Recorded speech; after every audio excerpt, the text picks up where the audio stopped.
Hello दोस्तों, स्वागत है आपको हमारे चैनल पे और आप देख रहे हैं टेक एंड टेक्नोलॉजी। दोस्तों, इससे पिछले वाले वीडियो में मैंने एम एस एक्सेल का चैप्टर 42 क्लियर किया था।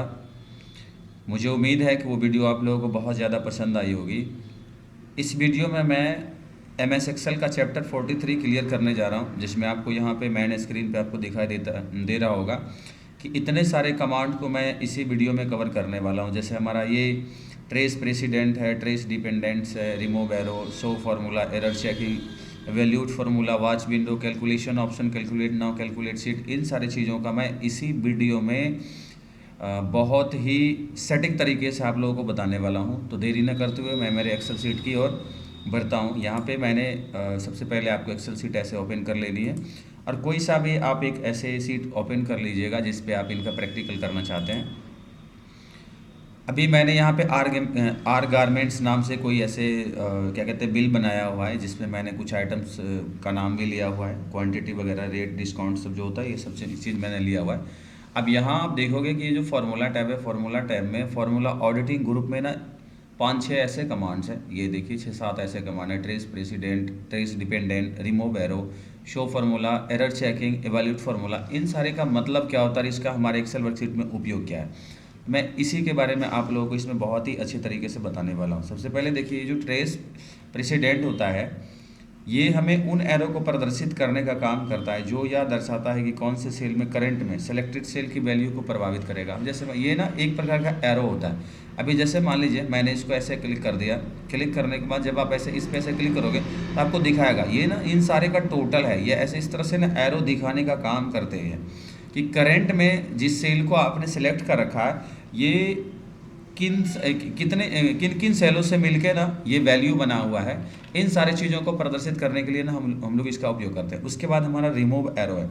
रिमूव एरो का मतलब ये होता है कि आपने जो भी ट्रेस प्रेसिडेंट या ट्रेस डिपेंडेंट लगाया अपने एक्सेल वर्कशीट में या जिस भी सेल में, उसको आप यहाँ से रिमूव कर सकते हैं। इस पर आप क्लिक कीजिएगा तो आपका रिमूव हो जाएगा। अब ट्रेस डिपेंडेंट्स का मतलब समझिए। जैसे मान लीजिए मैं इसी पैसे क्लिक करता हूँ और यहाँ पर ट्रेस डिपेंडेंट पैसे क्लिक करूँगा तो ये देख लीजिए, मतलब ये जो मान है ना, ये मान मतलब ऐसे इस तरह से आपको ना ये एक एरो के रूप में आपको ये बताएगा।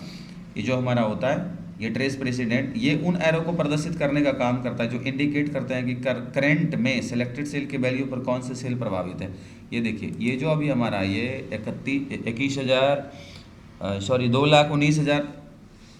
2,19,699 है। और ये जो ऊपर वाली सेल है ना, ये ऊपर वाली सेल में जो वैल्यू है, इन सेल में से इन सेल को घटा के ना फिर ये सेल हमें मतलब रिजल्ट में प्राप्त हुई है, ये वैल्यू हमें प्राप्त हुई। तो ये इन चीज़ों को प्रदर्शित करने का काम करती है। तो अभी हम क्या करते हैं, इसको मैं रिमूव कर देता हूँ ताकि ये हमारा ब्लैंक रहे। उसके बाद हमारा अगला कमांड है शो फार्मूला। और ये रिमूव का मतलब ये समझेगा कि जो भी हम ट्रेस प्रेसिडेंट या ट्रेस डिपेंडेंट्स जो भी हम लगाएंगे उनको ना ये हटाने का काम करता है। शो फार्मूला मीन्स ये होता है, इस कमांड का उपयोग ना रिजल्ट वैल्यू की बजाय आप प्रत्येक सेल में ना फॉर्मूला को प्रदर्शित करने के लिए करते हैं। अभी जैसे मान लीजिए मैंने यहाँ पे ये जो मैंने रिजल्ट यहाँ पे लिया हुआ है, ये चाहे यहाँ पे अगर मैंने ये डिस्काउंट अमाउंट मैंने निकाला है, इसमें कौन सा फॉर्मूला, यहाँ तो वैल्यू नज़र आ रहा है लेकिन मुझे अगर इसका फॉर्मूला प्रदर्शित करना है तो मैं इस पर ऐसे क्लिक करूँगा तो ये ना मेरे को ऐसे इस तरह से दिखाएगा। मैं आपको यहाँ पर दिखा रहा हूँ, ये देखिए ऐसे इस तरह से ना ये हमारे इनका ना ये परसेंटेज निकला हुआ है ऐसे इस तरह से। तो हम अभी इसको क्या करते हैं, इसको शो फार्मूला वाले को ना इसको डीएक्टिवेट कर देते तो ये हमारा इस तरह से ये होगा। तो किसी भी सेल में अगर मुझे उनका ना वो ये फार्मूला देखना है तो हम इस तरह से इनको ना ऐसे आसानी से देख सकते हैं। ये आप देखोगे कि जो भी हमने एक्सेल अपने वर्कशीट में जो भी फार्मूला लगाया उसको हम आसानी से वन टाइम में देख सकते हैं कि कौन वैल्यू के बजाय ना ये हमें फार्मूला प्रदर्शित करने का काम करेगा। उसके बाद हमारा अगला कमांड है एरर चेकिंग। एरर चेक, ये जो कमांड होते हैं दोस्त, ये मतलब जब आप एक्सेल शीट में कोई भी काम करोगे और फॉर्मूला यूज़ करते समय अगर आपको किसी भी तरह का कोई प्रॉब्लम हो रहा है तो आप उनका ना एरर चेकिंग के लिए ना आप इसका उपयोग करोगे। अब जैसे मान लो कि हमने यहाँ पे कोई से भी ऐसे फार्मूला, जब बाय द वे कभी आप मिस ऐसे टाइप कर दोगे तो वहाँ पे ना ये आपको इंडिकेट कर देगा कि ये आपका गलत है या सही है। तो अभी मैं इस पे ऐसे क्लिक करूँगा तो ये ना मेरे को बताएगा कि this error check is complete for the entire sheet, मतलब इसमें ना किसी तरह का कोई गलत है ही नहीं, तो ये मुझे बताएगा ही नहीं। अगर आप फार्मूला टाइप करते समय किसी ना किसी तरह से कोई भी ऐसे मिस कर देते हो, कोई सा भी कोड ऐसे भूल जाओ तो उसको ना ये इंडिकेट कर देगा कि यहाँ पे आप वो गलत कर रहे हो।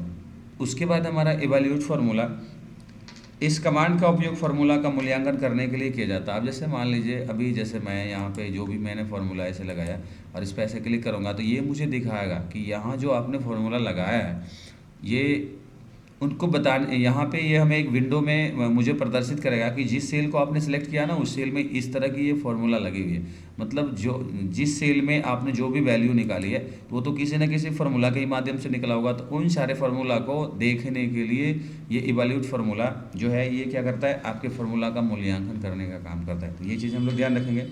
अब यहाँ पे अगला हमारा कमांड है वॉच विंडो। वॉच विंडो इस कमांड का उपयोग आपके द्वारा चेंजेस करते समय आपके सेल्स के कंटेंट और उनके रिजल्ट को देखने की सुविधा प्रदान करता है। जैसे मान लीजिए ये हमारा सेल है, अब इनके या चाहे इसमें जो भी हमने वो रिजल्ट लगाई है ऐसे इस पर क्लिक करोगे तो ये ना सारी चीज़ें आपको यहाँ पे दिखाई देगा कि बुक आपके मतलब ये सीट का नाम क्या है, इसमें सबसे स्टार्टअप में कौन सा सीट है, अभी आपका कौन सा सेल सेलेक्टेड है, वैल्यू इसका कितना है वगैरह वगैरह बहुत सारी चीज़ें यहाँ पे आपको दिखाई देगा। तो ये वॉच विंडो का काम सिर्फ इतना है कि ये ना आपके द्वारा चेंजेस करते समय आपको सेल्स के कंटेंट और उनके रिजल्ट को देखने की सुविधा प्रदान करती है। ये चीज़ हम लोग हमेशा ध्यान रखेंगे। उसके बाद यहाँ पे जो हमारा कैलकुलेशन ऑप्शन है, कैलकुलेशन ऑप्शन में देखोगे एक तो कैलकुलेशन है, दूसरा कैलकुलेट नाउ है और तीसरा कैलकुलेट शीट है। अब कैलकुलेशन ऑप्शन में ना सबसे पहले एक हमारे पास आता है कैलकुलेशन ऑप्शन। इस कमांड का उपयोग ऑटोमेटिकली या मैन्युअली रूप से कैलकुलेट फार्मूला चुनने के लिए किया जाता है। जब आप इस पे ऐसे डाउन एरो है ना, इस पर जब आप ऐसे क्लिक करोगे तो यहाँ पे ना आपको यहाँ पे दिखाई देगा automatic expect for data table, उसके बाद मैनुअल। जब भी वैसे एज मतलब बाय डिफ़ॉल्ट ये ना ऑटोमेटिक ये हमारा रहता है, लेकिन जब ये हम इसको मैनुअल कर देंगे तो कोई किसी भी डेटा को ना ये कैलकुलेट खुद मुझे करना पड़ेगा तब ये जाके करेगा। तो इन सारी चीज़ों के लिए ना ये ऑटोमेटिक और मैनुअल इन दोनों का उपयोग किया जाता है कि हम अपने एक्सेल में ऑटोमेटिक ऐसे कैलकुलेट करें या कैलकुलेशन करें या मैनुअल करें। तो इन दोनों के लिए ना हम लोग इस कमांड का उपयोग करते हैं कैलकुलेशन ऑप्शन का। उसके बाद ये जो हमारा आप लोग मैनुअली, ये बहुत ईजी चीज़ है। आप जब ऐसे टाइप करके करोगे, अगर ऑटोमेटिक करते हो तो ऑटोमेटिक ले लेता है, मैनुअल कर दोगे तो आपको खुद से जो भी आप कैलकुलेशन करना चाहते हो, चाहे जोड़ घटाव गुना भाग कुछ भी करना चाहते हो तो उसको आपको ना मैनुअली इसमें करना पड़ेगा। अगला हमारा कमांड है कैलकुलेट नाउ। इस कमांड का उपयोग संपूर्ण सीट का कैलकुलेशन करने के लिए किया जाता है। आप इसका यूज़ तभी कर सकते हो जब ऑटोमेटिक कैलकुलेशन ऑफ हो। मतलब ये जो कैलकुलेट नाउ है, आपको इसमें से ना ऑटोमेटिक को ऐसे मैनुअल कर देना और उसके बाद कैलकुलेट नाउ करिएगा तो ये आपके पूरे सीट को, जैसे मैं देखिए मैं इस पे ऐसे क्लिक कर देता हूँ और यहाँ पे ना ये हमारे सारे सीट का ये कर देगा, ये मतलब कैलकुलेट हमारा कर देगा ऐसे इस तरह से कि कितना हमारा वो क्या है नहीं है, ये सारा चीज़ हमें दिखाने का काम करेगा। ये चीज़ ये भी हमारा ऑटोमेटिक में ही, इसको मैनुअल में कर देता हूँ।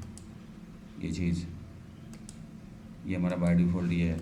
उसके बाद ये जो हमारा कैलकुलेट सीट है, इस कमांड का उपयोग एक्टिव सीट की कैलकुलेशन करने के लिए किया जाता है और ये भी आपको उसी समय होगा जब आप ये ऑटोमेटिक, ये जो आपका है ना ऑटोमेटिक कैलकुलेशन वाला ऑप्शन, इसको आप ऑफ रखोगे तभी ये भी पॉसिबल है।